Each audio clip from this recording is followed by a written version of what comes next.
बहुत समय पहले की बात है। एक गांव में एक मूर्तिकार रहता था।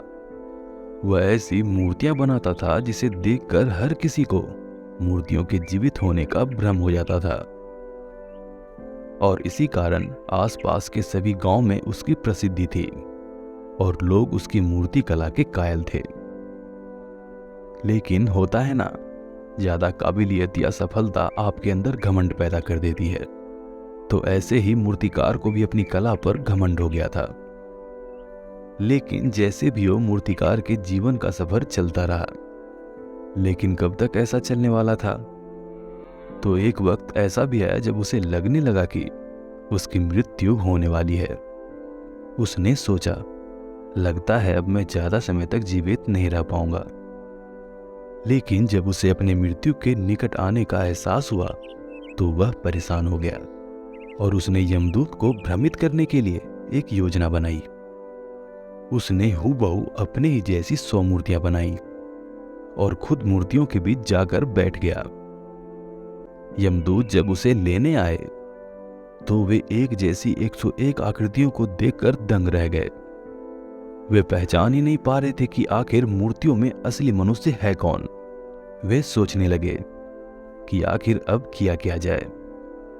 उन्होंने सोचा कि अगर इस मूर्तिकार की जान नहीं ले पाया तो पूरी सृष्टि का कानून टूट जाएगा, और अगर सच जानने के लिए मूर्तियों को नष्ट किया तो कला का अपमान होगा। कुछ देर सोचने के बाद यमदूत को इंसानी स्वभाव के अवगुण को जांचने का विचार आया। उन्होंने मूर्तियों को देखते हुए कहा, कितनी सुंदर मूर्तियां बनी है ना, लेकिन मूर्तियों में एक गलती है। काश मूर्ति बनाने वाला मेरे सामने होता तो मैं उसे बताता कि मूर्ति बनाने वाले से गलती क्या हुई है। यह सुनकर मूर्तिकार का अहंकार जाग उठा। उसने सोचा, मैंने अपना पूरा जीवन मूर्ति बनाने में समर्पित किया है, मेरी मूर्तियों में गलती कैसे हो सकती है? और तभी वह बोल उठा, कैसी गलती? झट से यमदूत ने उसे पकड़ लिया और कहा, बस यही गलती कर गए तुम अपने अहंकार में, क्योंकि बेजान मूर्तियां बोला नहीं करती। अब यमदूत मूर्तिकार को स्वर्ग ले गए या नर्क, ये तो मूर्तिकार और यमदूत ही जाने। लेकिन इस कहानी से हमें यही सीख मिलती है, इतिहास गवाह है कि अहंकार ने हमेशा मनुष्य को परेशानी और दुख के सिवा कुछ नहीं दिया।